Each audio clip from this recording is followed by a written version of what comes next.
So I had a question about, is the process judgmental? And I wasn't sure what the person meant, so I inquired, and they said, well, when you state that we should identify the outcome, it felt a bit judgmental to me, especially if you do that without asking/probing with the other person first. I'm really curious to see your take on that, as I might have missed something here. So it's a beautiful question, and it deserves some clarification. So the second step, identify an energizing outcome. In fact, the second, third, and fourth steps are all things that you are assisting the other person to do, the person you're helping. The first step is really yours to approach as an ally rather than a critic, but the other three steps are really what you're helping them to do. So when you say identify an energizing outcome, you are asking them questions and probing.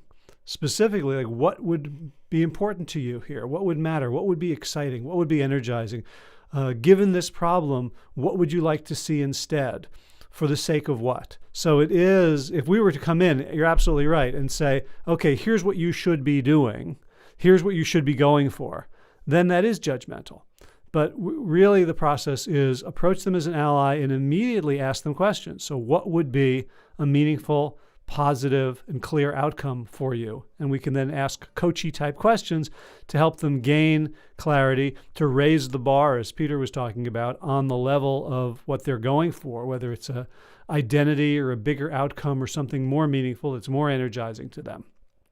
Now, there is a point in which we are imagining an outcome for not necessarily them, but for us. So if you're the boss and you have to talk to an employee, or you are, your partner is doing something that's bothering you, you also have some skin in the game. You also have desires. This is not simply help them become the best person they want to be, but it's also for me as well. So if I see someone who's not performing, that affects me negatively. If my spouse is behaving in ways that are affecting me negatively as well, my own desired outcome needs to be in the mix. And the trick there is to identify what we want, but also to realize that, we might be also have an outcome that's far more energizing than that. Because when we're upset, our outcome is also, I want it to stop. So through the exploration of a joint outcome, a shared outcome, we can, just like in negotiation, it doesn't have to be splitting the difference. It can be, let's come up with something that's even better than either of us could have gotten on our own. So I hope that helps. Let me know in the comments, and I'm happy to keep up the conversation because it was a great question and very helpful for me to help explain this better. So thanks.